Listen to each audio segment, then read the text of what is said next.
email marketing has the highest conversion rate over any marketing channel, over social media, over TV ads, radio ads. They have the highest open rate and highest conversion rate. So the fact that not more of us are doing this is crazy. You could probably get more sales over time as you've built it and nurtured these leads than like organic traffic to your website, because you've already built that trust and nurtured that relationship. So it's a super valuable tool for any business, but definitely for the construction industry where people are spending tens, hundreds of thousands of dollars, millions of dollars on a project. So welcome to the AT Construction Podcast, and we have Katlyn Slocum from Katlyn Slocum Design. You're the creative director there. Welcome, Katlyn. Thank you. Super happy to be here. I'm excited to have you. So marketing, website, SEO, these are all topics I think are relative to any business. It doesn't matter if you're a contractor such as myself. And a big issue I've always had, or at least tried to understand, is, where are the leads coming from? Where are they generating? Where should I be focusing my time? And especially engagement, where are leads? How are they finding out about AFT? In your experience, Katlyn, especially as you're working with customers on the marketing aspect, how do you know, and how do they know if their website's converting? Yeah. So one of the things that I encourage my customers to do, and a lot of them just don't know where to go or how to access, where they're getting their leads from. My specialty in the web design field is like seeing if their website is converting. And so I prompt them to whatever your web builder is, whether it's WordPress or Squarespace or Webflow or whatever it might be, there should be an analytics tab somewhere. And what you want to measure is there's going to be a main number of what's your traffic, how many people are visiting your site every month. And then your conversion rate will vary depending on what you consider a conversion, right? But your conversion rate is essentially out of all of those website visitors, how many took the action that you wanted them to take. So that could be, are you measuring calls directly to your company? How many calls from the amount of traffic that you had would be that conversion rate? Or maybe what you want to track is whether they fill out an online form or they download a lead magnet, or subscribe to your newsletter, applying for financing. Like there's a lot of different ways that you can measure conversions depending on what your business's priority is. But the simple calculation is amount of website traffic, visitors, and then divide the number of conversions by website sessions. And that's your percentage of conversion rate. Well, before we break down the conversion rate, let me ask you, when you are building a website for someone or someone's building their own, is there a platform that's better, whether it be WordPress, Squarespace, as you're looking at that, which ones are a little bit more favorable maybe to just the overall goals of any company? Yeah. So, there's probably 2 to 3 that I would recommend. I am not a WordPress hater, but it's not my go-to. I know most of the websites on the internet are done on WordPress. And you can build way more custom sites with WordPress. But they tend to have more security issues because so many of the websites online are housed on WordPress. They're more susceptible to hackers. You're constantly having to keep up on plugins and different things you install to have the website function like you need it to. So it takes a lot more maintenance. It can be more costly. So if you worked on WordPress, definitely have like a developer on retainer or something to make sure everything stays updated. But I'm a Squarespace website designer, so I'm a little biased, but I find that platform actually works really well for a number of industries, but especially for service-based industries like contractors and home builders and plumbers and electricians. If your site is primarily service-based, Squarespace is a great platform. All the little plugins and integrations you have to use on WordPress to make a functional site are already built into the platform, so you don't have to add all those extras. I've never ran into any security issues.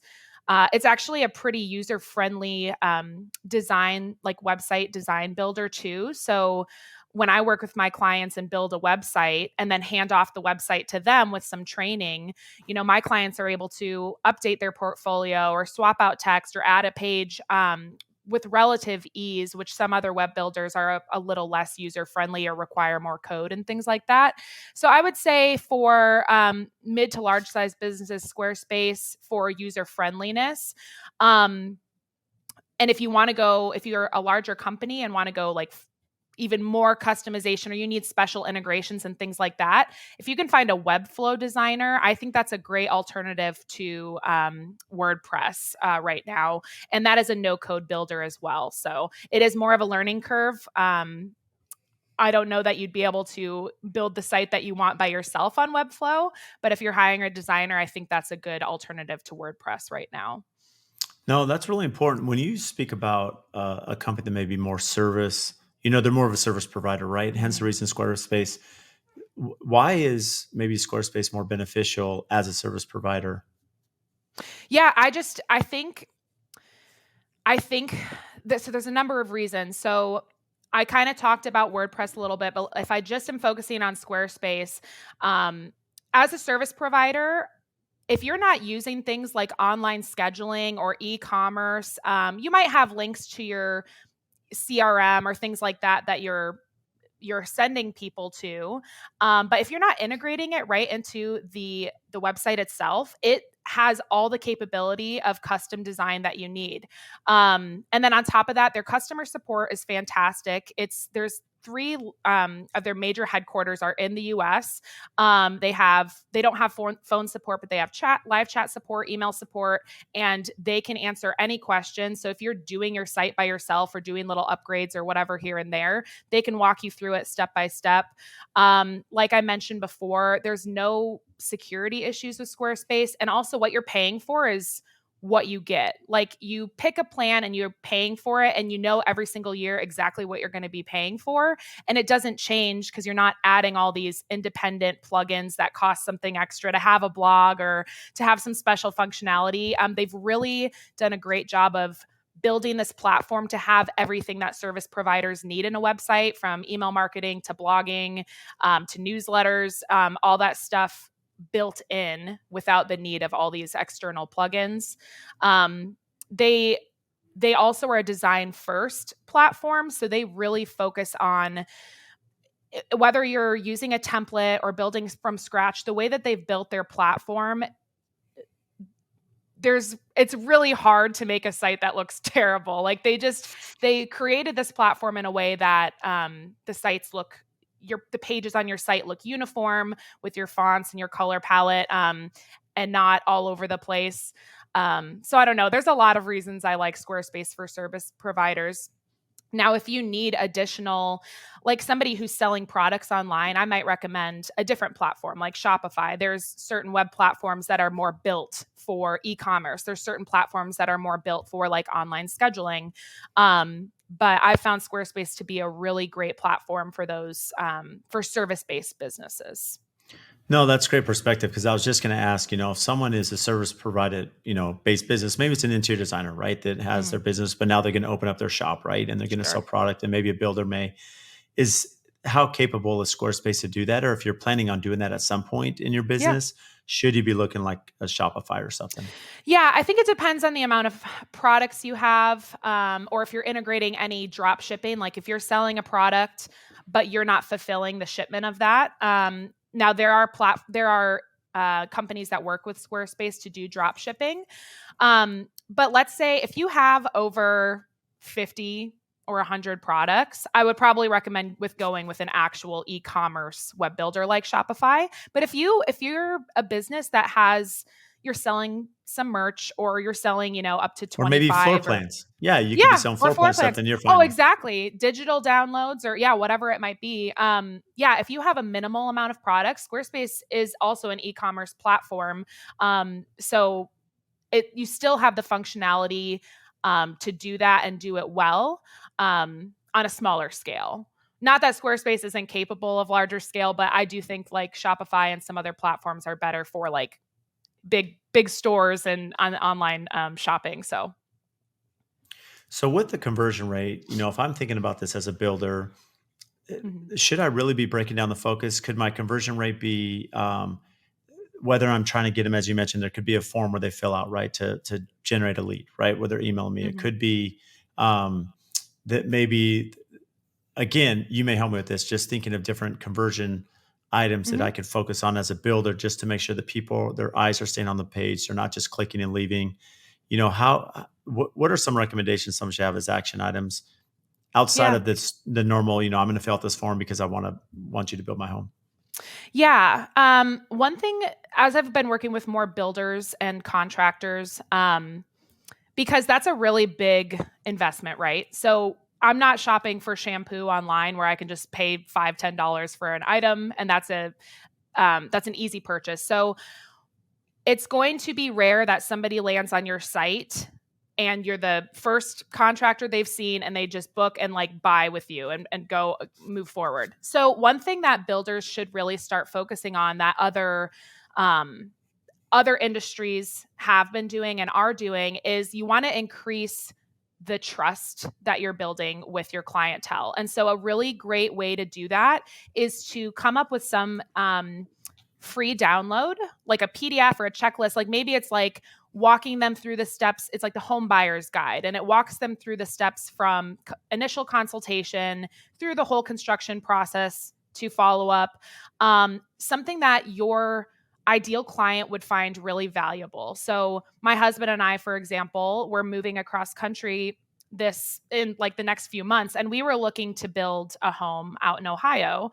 And there's just so many questions I have. I'm like, do I need to have land? Does this builder provide land?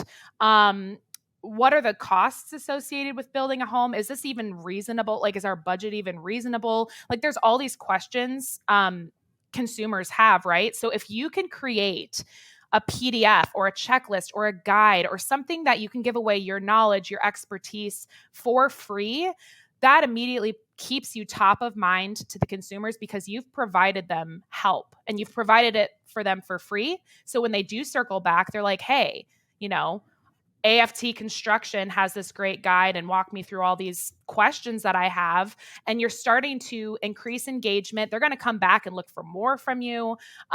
Maybe they're reading more of your blog posts. Maybe they're looking for more free downloads that you have coming out. And you're establishing yourself as the expert and building trust with them as one of the stepping stones to them actually making the decision to move forward and work with you. So I would say there's a lot of ways that you can measure conversions on a construction website. I mean, obviously the amount of forms that come in and calls and stuff like that's all great. But a really important one in the construction industry that I'd like to see a lot more of is getting people to subscribe to your email list by downloading those free tools that you're offering them. It's super interesting you say that, because now that I'm thinking about this, Katlyn, this is absolutely genius because I speak with a lot of builders and they're like, hey, I'm not getting the right leads. I'm not getting the right generation. Right. Or on the other hand, you may be getting a lot of leads, but how do you vet them? Because there's a lot of time to vet them. Mm-hmm. And I know Sure. some designers specifically will be adamant that they have to fill out the entire form and even budgets an item on their form. Right. But as a builder, what's interesting is you could almost put together a download, a checklist, a qualification saying, hey, for me, I'm just thinking, as you were talking about this, I'm thinking me internally, I could be, okay, here's where our clients typically build. We don't have a minimum square foot, but our clients are typically in this range. That's going to weed out a lot of people reaching out anyways, thinking, hey, can I build a house at Mm-hmm. $100 a square foot, or if it's 400 or 600, at least they have a range coming in. Just hearing your customer experience moving to Ohio, having that checklist is probably super valuable to know. Here's the steps to build. Here's how you Right. get through pre-construction. Do I need to have land? I mean, these are great questions that we can answer on our own. Exactly. Exactly. And as I was kind of looking around on other contractors' websites and just getting some ideas. I mean, I mentioned the free home building guide, which, can be a comprehensive guide that covers, the home building process, financing, design. You could create a budgeting and a financing worksheet, like a simple worksheet that helps those prospects calculate their budget and financing options. You could even do like a design inspiration ebook and put together a collection of home designs or inspirational ideas. Like people love looking at those visuals. You can do building material comparison charts. Like there's so many different directions you can take this, and you just have to figure out as a company, like, what is it? And you might have to even do some interviews with people who have landed on your site or who you've worked with in the past. Like, what are some questions that you had? What would have been helpful? Like, ask past clients what they needed at that time and then produce that, because if they needed it, other people need it too.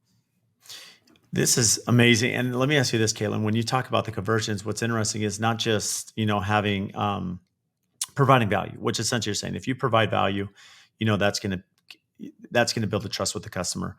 But essentially you could also have possibly like YouTube links to answer questions. So you can have YouTube, you mentioned you can have blogs, you mentioned the newsletter. I know you said that early on in the conversation Mhm. today. How important is a newsletter for people to sign up and subscribe and to just keep that audience active? Yeah, I think it's super important, and to be honest, so I've gone through programs and courses learning about this for my own business. So I'm not an expert by any means, but it is email marketing has the highest conversion rate over any marketing channel, over social media, over TV ads, radio ads. They have the highest open rate and highest conversion rate. So the fact that not more of us are doing this is crazy. And I think one of the reasons, though, is because we all know that feeling like we'll go shopping somewhere and they're like, "Oh, can we get your email and we'll send you discounts?" And like no one wants to hand out that email, like not even for a discount. Like an email is a very valuable asset.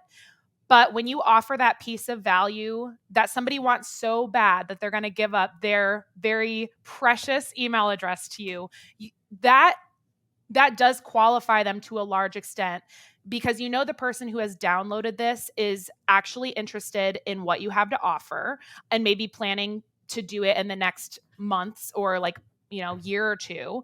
So you're pre-qualifying the people who have already subscribed and gotten the download that you've provided them.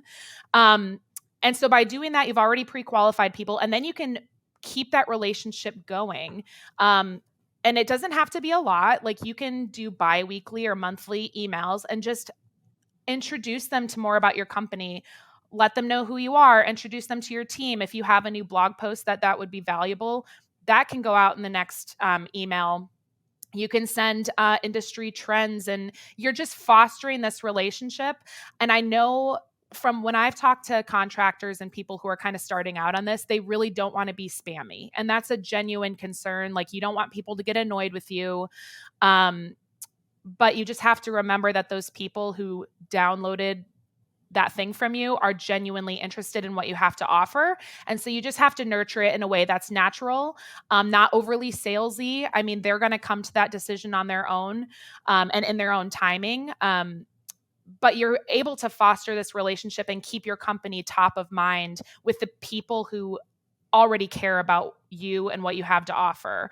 I am subscribed in my field of design. I'm on newsletters of like 10 or 15 people, and every time their emails hit my inbox, I open them and I read them and and I buy from them, honestly, because I value what they have offered me in the past and their expertise. And that's the benefit of an email list. You might, as you are building this email list, you could probably get more sales over time as you've built it and nurtured these leads, more sales from an email that you send out than like organic traffic to your website because you've already built that trust and nurtured that relationship. So it's a super valuable tool for any business, but definitely for the construction industry where people are spending tens, hundreds of thousands of dollars, millions of dollars on a project. This is absolutely genius. Okay, so as you're saying this, I'm like, I don't have an email campaign. It's something I've wanted to do. It's one of those things. It's just like you have so much time, and so where do you put that time? But Right. but when you made the comment that the biggest closer is emails, right? That's your biggest, more Hmm. than social media, more than anything else.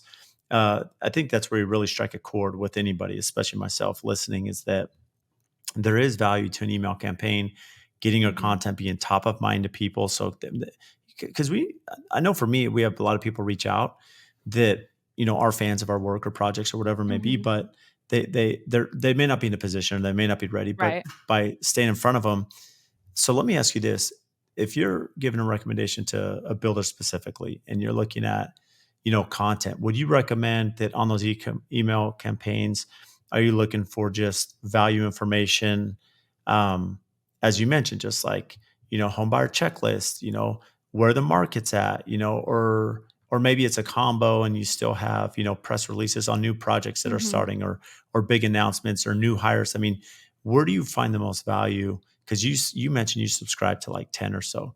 What are they providing you? What does it look like? those weekly or monthly email campaigns?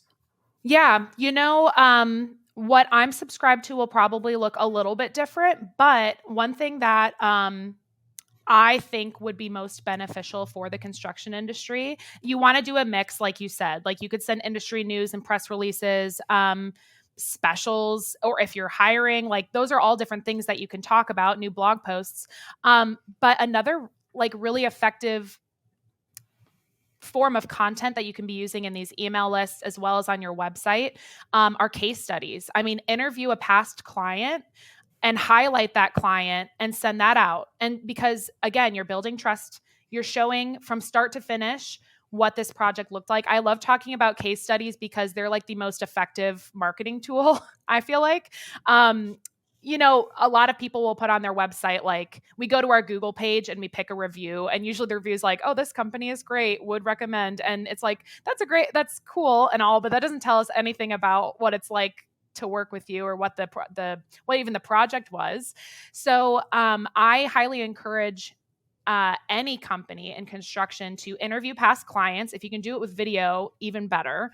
But interview past clients and just have them tell it like a story. Like you can give them some prompts like, hey, before working with us, what were some of your fears? What were some of your hesitations? Where were you at?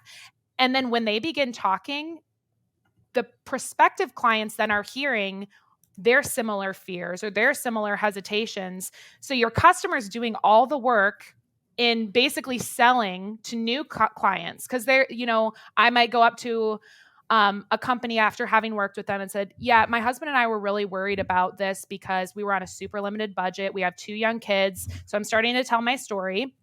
And then you can prompt them again, okay, after, or what was it like working with us? And then me as a client will start to explain, from the very beginning, the team over here was super friendly and answered all of our questions night and day. They they walked us through it step by step. We sat down together and put together a budget. They laid out different options. And so I'm telling this story. Again, prospective clients are like, oh, wow, that sounds really helpful and really great. And then at the end, you can ask them, what would you say to somebody who is embarking on, this journey now, about working with us, or what would you tell somebody who's hesitant or whatever? And then they're saying in their own words why that prospective client should work with your company. So when you're doing these really in-depth interviews, and it doesn't have to be in depth, just 3 basic questions right there, just having them tell the story. And then those you can send out in those emails. Like, this week I want to talk about our client, John. And then you can have his words on there, his quotes on there. If you took a video, like a YouTube link, you can throw it in the email and they can watch it. And you're just reaffirming in a different way than you talking about, oh, this is how great my company is. We can do this, this, and this. They're hearing it from an actual customer. And that is way more effective than what a company could say about themselves. Okay, so let me ask you this, Katlyn, because this is fascinating. I love the direction and the informative, you know, um, counseling and content and instruction you're giving all of us, especially with the case studies. As you're looking at CRM, one thing that I have not done a good job of is organizing leads, emails, and even having a database, right? And they come in. As you're working with companies, how should someone track and organize their leads? How do they, CRM is a big part. Any Mm-hmm. software you recommend? I mean, how could someone, bridge that better as a company? Yeah. So I'm going to be like completely honest. I have not worked enough with construction CRMs to know what might be the best for builders or remodelers. It's just not my area of expertise. But I will tell you, the CRM that I use is it's called Honeybook. It's not for builders, and like you guys need more advanced CRMs than what I need. It's very specific to online creators and designers. But one thing that CRM allows me to do is I can create the form that goes on my site and then embed it on the site. And one of the questions I ask in that form is, how did you hear about us? And then I give those options. I'm like, what did you do a Google search to find me? Did someone in the industry refer you to me? Was it another referral that wasn't an industry referral, maybe family or friend? Did you find me on social media? So you can kind of take any of the marketing efforts you're currently doing. Maybe you have a billboard up somewhere and you can put billboard on there as an option, but that'll allow you to see where people are seeing you and then determine like, okay, I'm getting most of my referrals from this. I should be focusing more heavily on this. Maybe you have one referral out of 100 that's from, or one lead out of 100 that's from Instagram, and then it's like, okay, maybe we don't need to like be gung ho on Instagram. Not saying to get rid of it. It's still a touch point, and a great way to show your portfolio and stuff. But why spend however much money you are on social media marketing if that's not where the bulk of your leads are coming from, So I think just even asking that question simply on a contact form and having people have to fill that out is a great indicator of where people are coming from. So essentially, as you break this down, I mean, you have to understand the value of the lead generation. And what I mean by that is you Mhm. mentioned, yeah, like Instagram may just be a touch point for a customer. It's not really a lead Mhm. generation platform. And so if you're tracking this stuff, you're going to know where to put a lot of your energy. Not that, Mhm. you may like being on Instagram, but it's not bringing you a ton of business. So Right. focus some energy elsewhere. And that's why you should really be Sure. tracking all this information. Yeah, and depending on what, I mean, Google Analytics can be a great way to see some of this stuff, because it'll show you what links are people clicking on to get to your website. Squarespace has some analytics, and so I can see how much of my traffic is direct, which means they typed in KatlynSlocumDesign.com, how much of it is Google search, how much of it is from social. So there's tools like those that you can look and kind of see where the bulk of your traffic's coming from.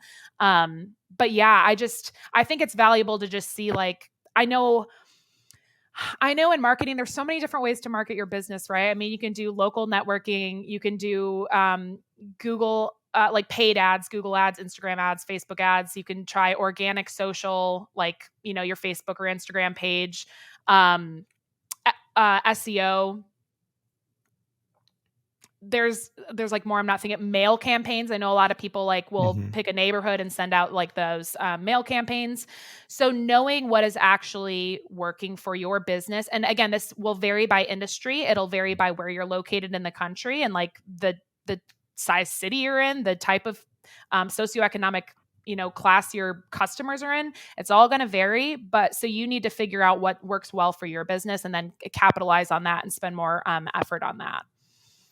Now, with the email campaigns, going back to CRM, how you're using Honeybook, as you mentioned. So, when people are going out and they're going onto your website, Kaylin, and they're going to fill out their form, I Mhm. mean, you're going to be having their email already from that. I mean, ideally, Yeah. and that's going to be in Honeybook. How are you adding other emails to start creating a database? Because you may have some customers that maybe weren't a customer at the time, but that could change. So you still Mhm. want to be in front of them. How are you Yeah. personally just tracking your leads to make sure that those campaigns are being, sent out to Yeah, them? and so I am really new in the process of email marketing. So I'm like saying this with you. So I am using ConvertKit, which is an email marketing platform. There's so many of them. There's MailChimp and ConvertKit. There's a ton. I'm using ConvertKit currently, and still learning the platform, to be honest. But I know one of the things that I can do on my website, I have a freebies page. So I have 3 downloadable PDFs, for example, and they're all for kind of a different type of client, or at least 2 of them are. And so when somebody downloads the one, they can be tagged or categorized in this group of people, and I've labeled them as a certain group of people. The other one, they are categorized differently. And so then I can have the emails that go out go to the different groups of people. One might be if I'm having a download where I'm trying to attract custom web projects, I can send them one set of emails. People who are more interested in SEO, like one of my downloads is how to attract more local clients by optimizing your Google business page. That's a different kind of client. They're not really coming to my site or that download for web design. They want to know how to get more clients. So they're actually more interested in SEO. So based on what they're downloading, I can categorize them into different interest points and then send them different materials. But like total transparency, I'm still in the very beginning stages of figuring out. I just this week launched an email sequence. So it's like 5 emails after somebody downloads one of my free tools. I created a 5 email sequence that goes out over a period of 14 days or something like that. But it helps warm them up and introduce them to my company, like what I do, a case study, a 2-part case study, an introduction, like getting them an offer that I offer them and then inviting them to work with me. And so I'm literally just getting started in this process myself. Email marketing is not a service I offer, but I know the value of it. But there are ways with any email marketing system that you can classify your leads as different entry points, different interest points. And that's kind of its own like field in itself. I would recommend, I know she specializes in designers and creators and things like that. But Amy Porterfield is like the guru of all things email marketing. So if you even look up Amy Porterfield on Google, she's got courses and like she probably has a YouTube channel with tons of free content and getting started that I would recommend. And I know the book Marketing Made Simple by Donald Miller. He's the guy who wrote Building a Story Brand. That Marketing Made Simple book goes into how to get started with an email marketing as well, and they break it down like piece by piece, super basic, but really really helpful. So I would recommend those tools to anybody who wants to learn more about email marketing for sure. So let me ask you this: as you know, going back to the website, Mhm. what are most people searching for when they go to a website? And it doesn't have to be construction specific, but what are other things that catch people's eye? You know, as you're just thinking about the overall design and, attraction for people to keep their eyes on the page. Yeah, I think it depends a lot on the industry. Designers are going to have more like visually heavy sites. Like if you're an interior designer, for example, I mean, people want to see the spaces you've created. They want to see that project portfolio. And that'll look different than a law firm or something like that, where they're probably looking for more FAQs, like questions and answers about, Mhm. the different fields of law and things like that. But I would say even more importantly, there's a quote that I love so much. It says, design primes and copy sells. So the visual design primes the user to staying on your site and to moving forward. But the written content that's actually on your site is actually what sells your services. So I think when I have to think about what people are looking for when they land on a site, they're looking for a company to solve their problems. But not just by saying like, we're the best roofer in XYZ. That's not hitting on an emotional point for me. But if they worded that headline as something like, keep your family safe and dry, or something like that, it's like, oh, I want to do that for my family. And it's saying the same thing, but it's speaking to what the customer's pain points and fears and worries are. So the attention that you should put to the actual words that on your site are going to make way more of a difference than having some like super fancy schmancy visual design. You need the words to resonate with people, and they're going to do the convincing and convicting of getting people to reach out to you and do business with you. No, this is super. Again, you're just capturing my attention here, Kaylin, with all this information.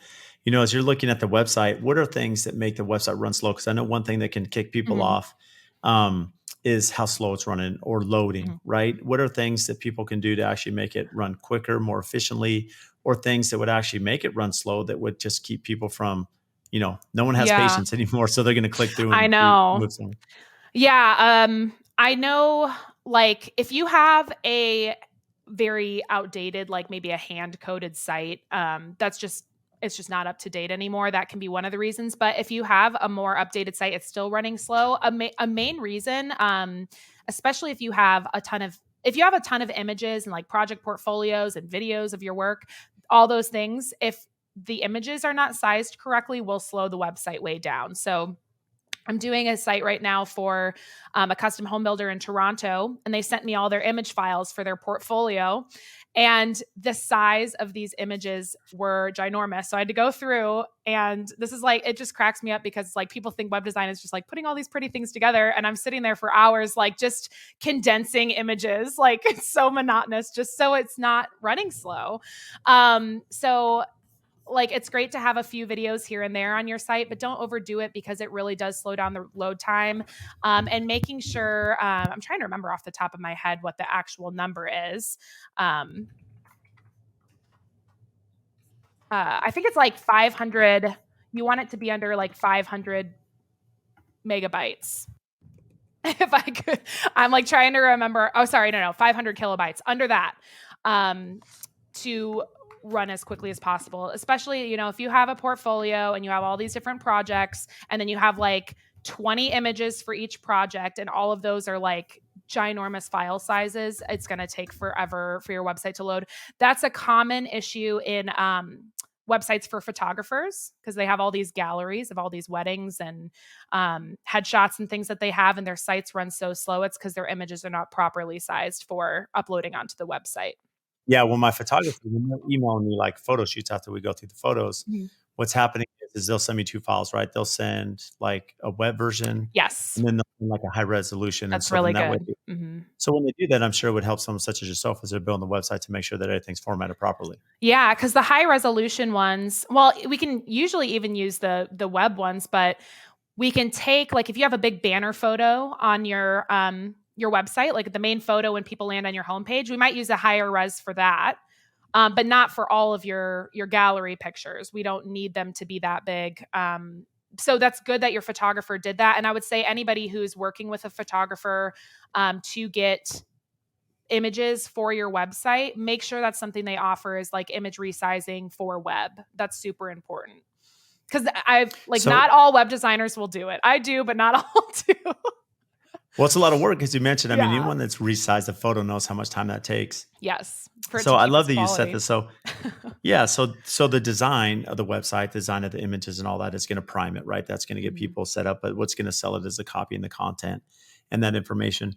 How important is it for someone to think about as they're building the website? And again, I'm not building websites, so I Mhm. may be naive to this, but there is a difference between if I'm looking at someone's website from my desktop or my mobile device. And so many Mhm. people are on their mobile device. How important is it for us to focus on how it looks like on a mobile device as people are typically on their smartphone?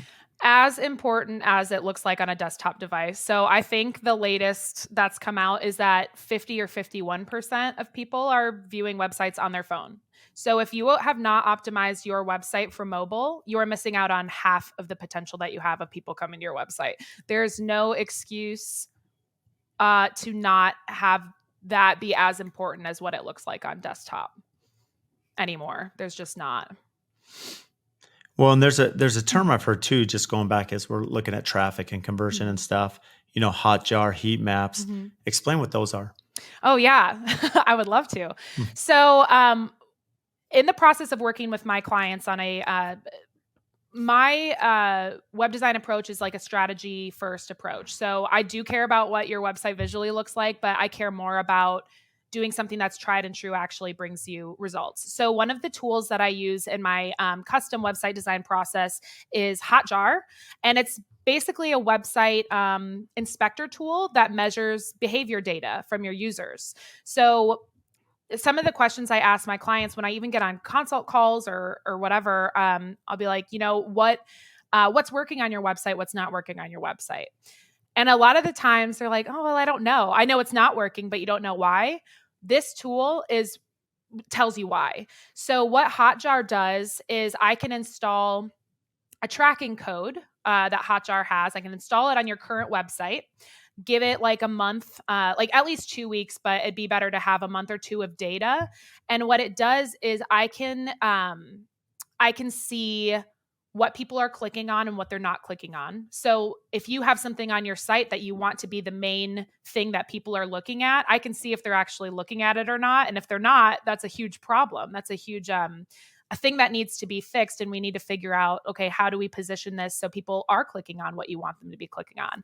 I can see their mouse movements, I can see what they're getting distracted by, what they're confused by. We can find broken links or bugs.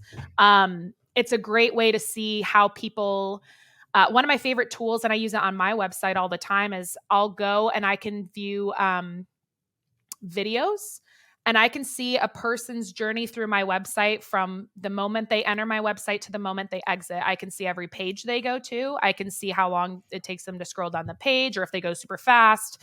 So it gives me an idea of like, okay, people are interested in seeing this before they reach out to me. They're not so much interested in this. And it's kind of that same thing with the lead generation. It's like, I need to it's great value to see what people are resonating with and want to see more of, and then putting that on my site and getting rid of the fluff and the crap that we think is important that people don't actually care about. Um, and so I take this tool, I apply it to my client's website, and then based on that information, when we hop on a strategy call later, I can point out like, hey, this is working, this is not working. When we hop into the web design process, this is what we're going to do to fix that or improve that, or whatever it might be. So if you want to know what your prospective clients actually think about your website, whether they're even staying on it or seeing anything that you want them to see, these tools are great to use. And Hotjar has a free version that would work well for like any company. I use the free version for my own business and can just see those user behaviors. Their upgraded plan, you can even get more in depth. I don't know if you've ever been to a website where they have like this little tab on the side of a page and it's like, how are we doing? Or it might say something like, did you find what you were looking for? Those are things that you can implement on your site too, and ask very specific questions to your users like, hey, have you found what you're looking for on my site? And they can answer. And if they're answering no, you're getting that information like, okay, people, like you're getting that real time information from people, like what they need from you and what they want from you, to help you be more of effective as a business and selling your services on your website. It's incredible because it's so fluid, right? I mean, we have Mm-hmm. to make sure that that we're tracking this stuff, organizing it. That to your point, if we're spending a ton of time, whether it be on video or case studies or you know the newsletter we're sending out, but clients aren't finding it on the website and they're not even getting there, Mm-hmm. we're essentially wasting time and money. And so this is really a way to track that. And and speaking with some people in my network that I've spoken to, sometimes they're like, it's kind of awkward to ask people how they found out about us or where they came from. But just speak to that, the importance to really track and understand from every phone call, email, text, how people are finding your firm. Yeah, that's interesting because I didn't know that would be I know there's awkward questions when you're meeting people and you're doing sales and things like that. There are obviously awkward, uncomfortable questions. That question has never been uncomfortable for me because I'm like, great, they found me. Like, what's the harm Yeah. in being like, how'd you hear about me? And you can just say it in a really nice, upbeat way. Like, I'm so glad to have met you. Like, how did you find out about us? I'm just curious. But you can even frame it in a way. Honestly, when I send out a proposal to somebody for a web project, this is super uncomfortable for me. But even if they decline working with me for whatever reason, um, I ask them why, and it's super uncomfortable. And it's not to be like, "Why aren't you working with me?" But I frame it in a way. It's like, "Hey, no problem. I'm just curious. Is there a reason that you decided not to work with me? It's helpful for me to know, like moving forward, if there's something I can be doing better or offering or whatever." And I frame it in a way where it's just like, "You're helping me with my business be better." And the responses I get are I think it's I think it's really helpful to know why people say no. And a lot of the times, sometimes it's about price, sometimes it's not. Sometimes it's about totally like situations you can't control. But I think that helps a lot with your mindset and just knowing like why are people choosing you or why are they not choosing you? And that's all information that you can take in and better your business with. So even if it's uncomfortable, asking people how they found you is so beneficial. And if you feel the need to explain more how they found you as a consumer, like that's not if any company I've worked with, they ask me how I found them, like it's a no brainer. I answer it. And it's not a problem. But if you feel like you need to do more explaining, be like, hey, we're trying out different ways of marketing. Like we're just curious, for our own business and how we can do better. How did you find us? If you don't mind me asking, and maybe just clarifying it in a way where it makes more sense if you feel like to that prospect. But I don't know. Even if you're uncomfortable, ask it because it's such beneficial information to get from your clients. I love this stance. So I love that not only just asking how they found you, but if you're not getting the sale, if you're not closing on it, if you're not getting the contract, ask them why. I think there's a lot of value just from that. I was speaking with, there's a builder friend of mine, Nick Schiffer, NS Builders, and Yeah. he's doing, and this kind of goes to your case study thing. What he's doing is every month he's emailing all of his clients, like, where do we rank 1 to 10? How are we servicing you on the project? Some of our projects, are 8 months, some are 24 months. I mean, Mm-hmm. that's a long. So every month he's sending it out, and I was talking to him yesterday. He's like, Brad, I got a 7, you know? So immediately for him, he's thinking, what happened? Like, what's going on? Is there Yeah. a communication? And, you know, of course he calls the client, they start working through it. And because at least it just helps him track, am I missing something? Is one of my team members missing something? But to your point, even just whoever's doing the sales and closing, if we understand why they're not hiring us, there are maybe changes in our how we set expectations, how we budget. And Hmm. so, as you mentioned, some things may not even be a factor to us, but at least we know, Yeah. right? There's some Or closure one on it. thing that I found too is somebody might say no and they give a reason. Like maybe it's because, like, oh, well, we found this other company who offers this, but I offer that too. I'm like, so you might even miss something that you offer that you just didn't communicate to the client, and that could totally change whether you get the project or not. So you can just find out this really helpful information, like, is it price? Is it because, like you said, I didn't set clear expectations, or maybe we just missed talking about something that was really important to that client. And so you you will never know how to improve, or like how to land more jobs, or improve your sales process or whatever it is, unless you ask and start to gather this data. We can't run our businesses assuming that, like, we look at our businesses, like I might look at my website or my social and think like, oh, this is all great and whatever, like I like how it looks, I think that I'm doing everything right. I haven't asked my customers, do my clients um get what they need from me? Like we look at our business one way, our clients look at it completely different. They're coming from a completely different angle. They're not in the industry. They're going to have different clients than we think that they're going to have unless you actually ask them. We can't run our businesses like based off assumptions, or just one frame of mind.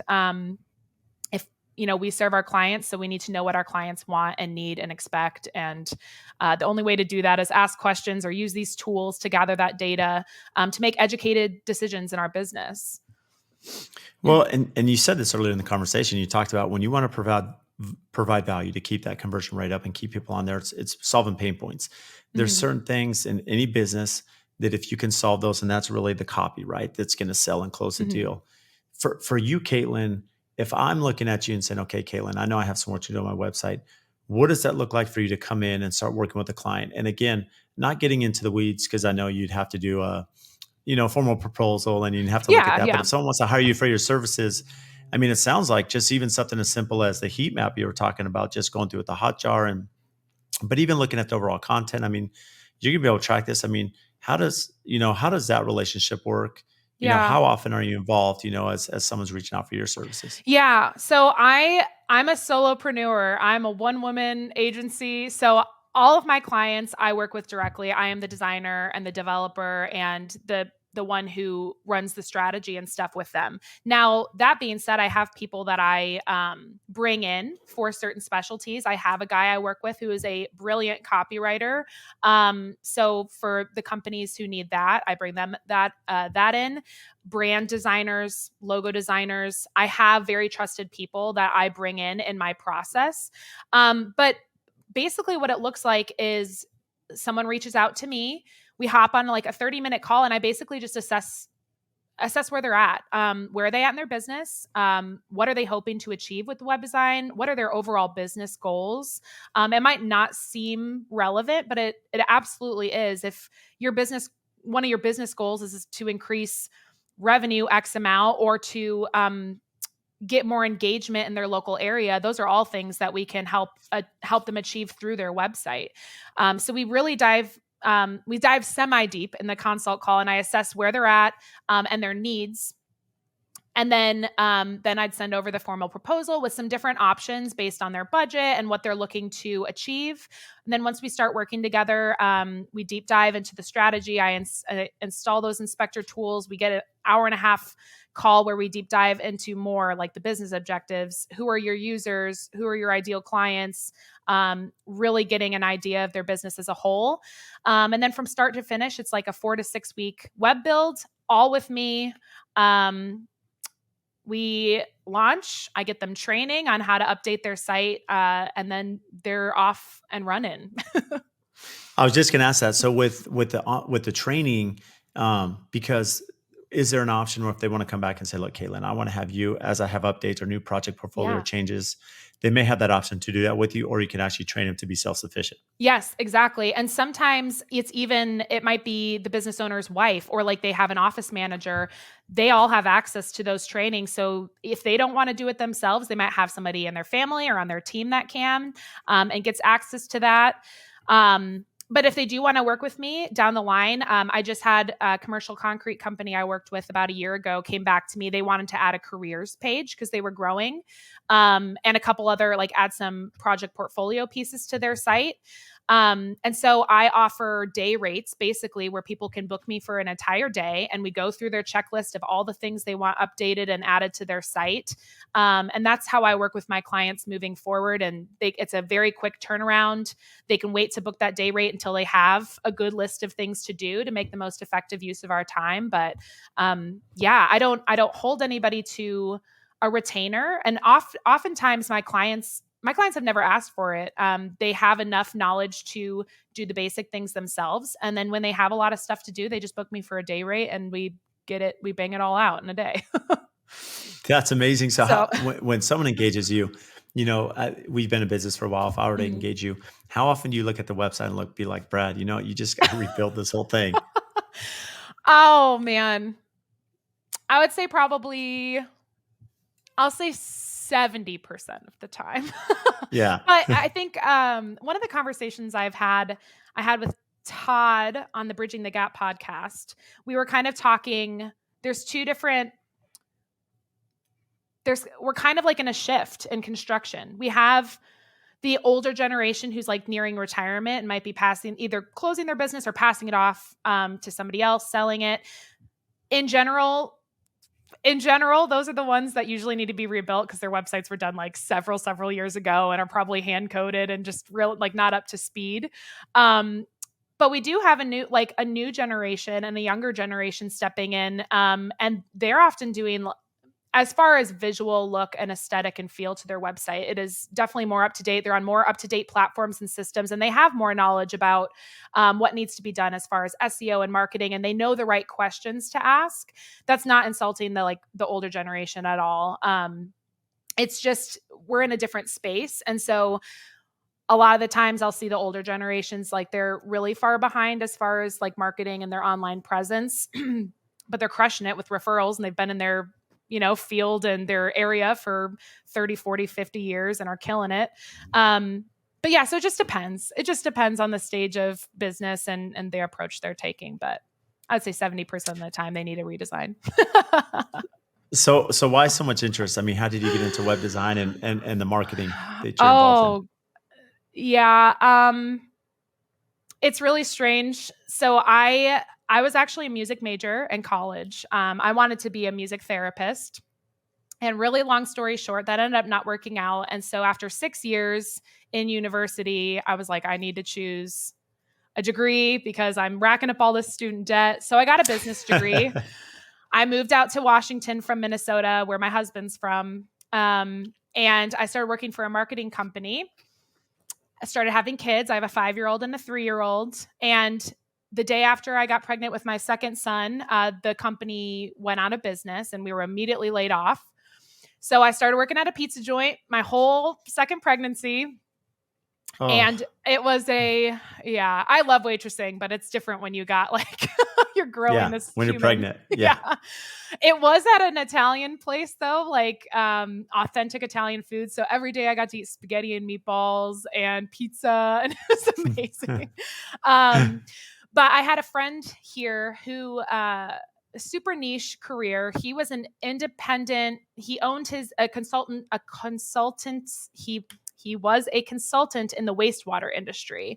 He's like a guru on all things grease interceptors. So super niche, really strange. Hmm. He came back from a conference in Amsterdam, and he knew I was out of work. I was waitressing and whatever. And he's like, hey, they were talking to us about how important social media is. I want you to run my social media accounts. And I was like, oh, okay. So he started paying me monthly to do odd jobs for him there, like here and there. He had a Wix website that was really outdated. And he was like, hey, can you update this for me. I was like, I know nothing about designing websites. Like, I did not go to school or have formal education on designing websites. And he's like, well, I don't have the time for it. And you're younger, you're of the generation, you'll figure it out and make it look better than I could. So I did. He paid me hourly to build a website for him, and I did other administrative tasks.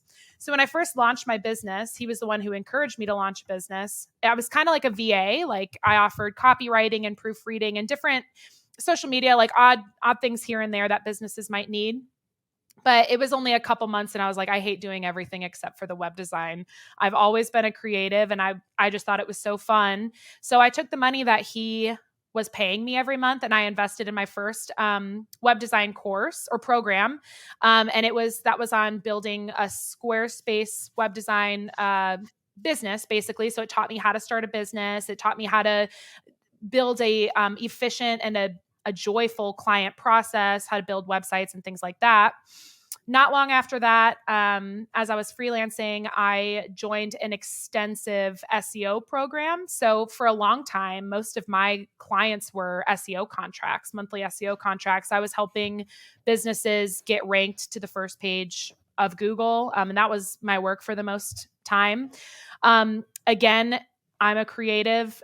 The technical SEO is just so mind-numbingly I was just getting Boring. bored. Yeah, I was just getting bored. I'm like, I knew how to do it and I saw the value in it, but I was so bored.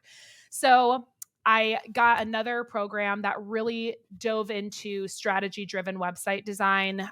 So not just designing to make things look nice, but really to be in tune with what your clients' needs are and building websites to meet their needs and their financial goals and things like that.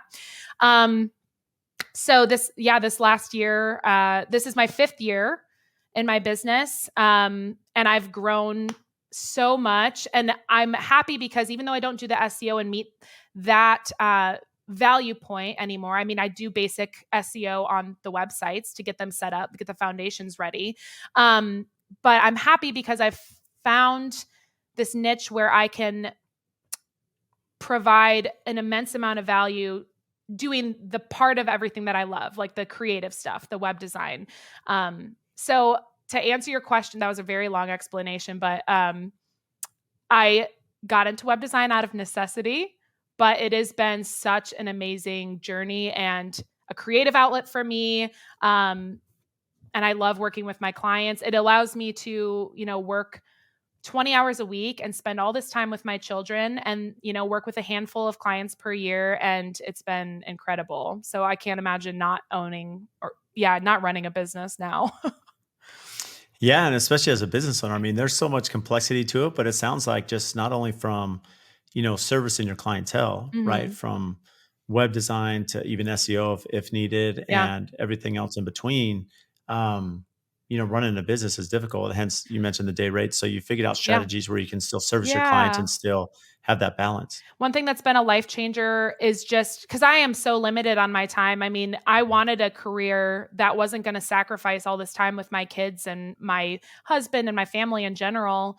So one thing that I've really relied heavily on is like find the things that work and are going to move the needle in my business. And if I don't have the time to do it myself, I outsource as much as I can just to get stuff done and move the needle. Like I don't have in my 20 hours a week that I work, most of that is spent on client work. I need people to help me with my content marketing, refining my blog posts, little things here and there that I can afford to have other people do. I had my copywriting guy do my email sequence for my newsletter. I'm constantly learning and investing in my business, but I outsource as much as I can just to move the dang thing along because there's only so much you can do in a 40-hour week, a 50-hour week. Like you can't do all the things a business needs to be done unless you have help. So that's been Couldn't agree game more. changer. Yeah, I couldn't agree more. So what do you do for fun? What do I do for fun? So my husband and I are big gamers, so we game together. That's awesome. Yeah, hang out with my kiddos. It's the sun's finally coming out here, which I'm really excited about. I'm a tacos and tequila person, so like I do happy hours with my clients all the time because I just have to have a margarita and a taco. What do I do for fun? It's mainly video games. I started reading a lot That's more awesome. this year, though. I really love to read, and so I'm chipping away at a bunch of different books and stuff too. So yeah. So what's the game of choice for you and your husband? So we're a little toxic. We play League of Legends. So it's a PC like 5v5 game. But we have a big group of friends that plays with us. So it's a good husband wife time, but also like social time and downtime. Yeah, we like it. Yeah, that's awesome. I Everyone re- needs an outlet though. yeah, I recently got a Nintendo Switch, so I've been playing some Zelda Breath of the Wild and yeah. Yeah, my kids have got into the Nintendo Switch. They love that, which is fun, Yeah. and I like some of the old classics, so I'll sit down and play like Mario Brothers and stuff with Oh, them, some of those. exactly. Yeah. Yeah, I grew up on Sonic, so I was just showing my kiddos, Yep. like, the Sonic, the old vintage Sonic game that I got on the Yeah. Switch and just reliving some old memories. Yeah, playing Sonic, same thing, the Yeah. music, and they Yes. of course, they love it because the movie came out, so they love watching the movie, Yes, of course, exactly. but It's still, like, relevant to the next generation. it is, yeah, so they still like Sonic. For those listening, if they wanna contact you, how are you, Caitlin? How can they find you? Yeah. Upcoming and exciting, like, any news on your side?